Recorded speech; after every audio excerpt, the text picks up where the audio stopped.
পশ্চিম কাৰ্বি আংলং জিলাৰ ব্লক 2ত চলি থকা সীমা সমস্যা পৰিদৰ্শন বৈঠালাংছৰ বিধায়ক ৰূপসিং তেৰণৰ। কাৰ্বি আংলং জিলাত বন বিভাগৰ এক বৃহৎ সাফল্য। নমস্কাৰ, আজিৰ প্ৰাইম টাইমলৈ সকলোকে স্বাগতম জনাই ষ্টুডিঅ'ৰ মজিয়াত মই গাংগুত্ৰী বৰা।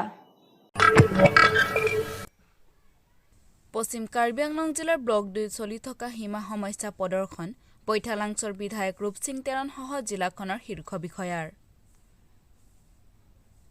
আজি বিধায়কগৰাকীৰ উপৰি জিলা আৰক্ষীৰ অধীক্ষক DFO সহ প্ৰশাসনৰ বৃহৎ এটা দল জিৰিকিন্দিং থানাৰ অন্তৰ্গত মুকৰু অঞ্চলত উপস্থিত হৈ বুজ লয় সীমা সমস্যাৰ।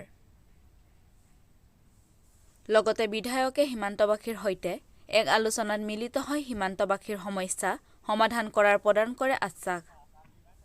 ইয়াৰ উপৰি সীমান্তবাসীক অতি শীঘ্ৰে মাটিৰ পট্টা, বিজুলীৰ ব্যৱস্থা আদি কৰাই দিয়া হ'ব বুলিও বিধায়ক ৰূপসিং তেৰণে কৰিছে মন্তব্য।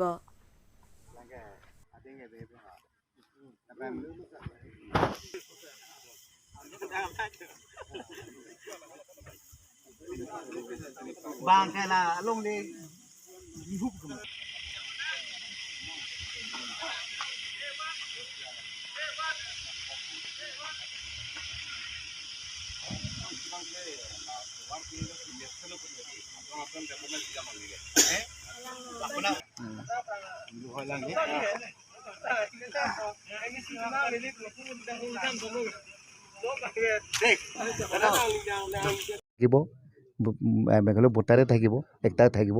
যোনে কাৰ্বি আংলং অসমত থাকিব, এই কাৰ্বি আংলং অসম ভোটাৰে থাকিব। সেইকাৰণে সেইটো সম্পৰ্কত আমি তদন্ত কৰিবলৈ চৰকাৰে এটা কমিটি গঠন কৰিছে। চন্দ্ৰমোহন পাটোৱাৰী এটা নেতৃত্ব হিচাপে এখেতক একেলগে এটা পৰিচালনা কৰিব। কোন অঞ্চলত কাৰ কি গাঁৱত কোনটো ডাবল ভোটাৰ আছে সেইটো মানে নিৰ্ণয় কৰিব আৰু এইটো মাটিটো মেঘালয় মাটি যে এইফালে অসমত কাৰ্বি আংলং আনিব আৰু কাৰ্বি আংলং অসম মাটি যে মেঘালয় সেইটো কথাটো হেৰি নকৰে। আপোনাৰ এই উত্তৰতে মোৰ হৃদয়তে এটা প্ৰশ্ন উদয় হৈছে যে যিসকল মেঘালয়ৰ ভোটাৰ আছে কিন্তু তেওঁলোকৰ ভূমি তেওঁলোকৰ বাসগৃহ কিন্তু কাৰ্বি আংলঙত, তেওঁলোকৰ কি হ'ব?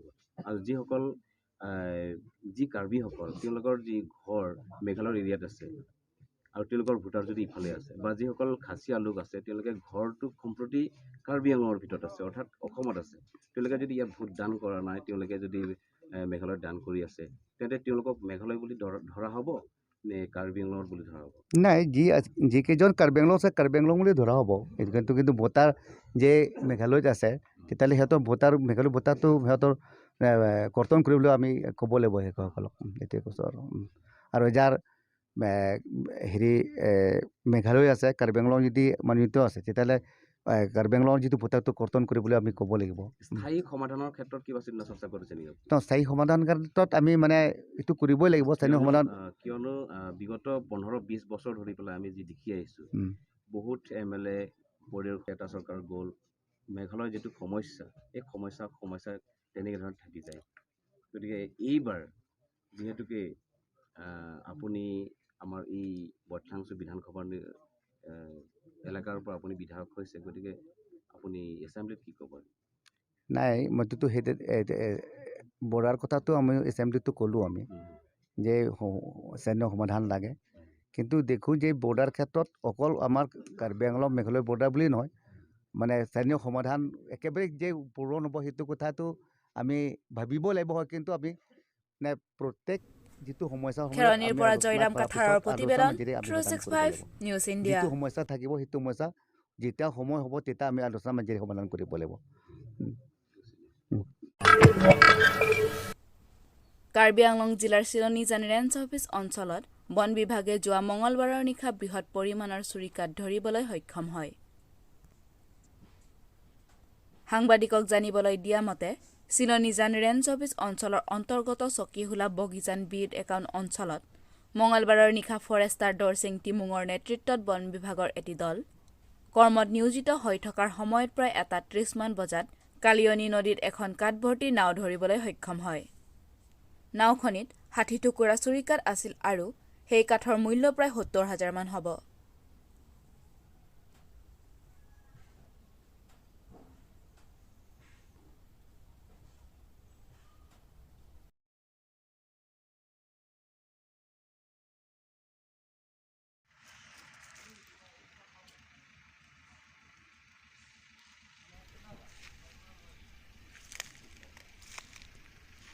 নীলিপৰ পৰা মছেছ তেৰণৰ প্ৰতিবেদন 365 নিউজ ইণ্ডিয়া।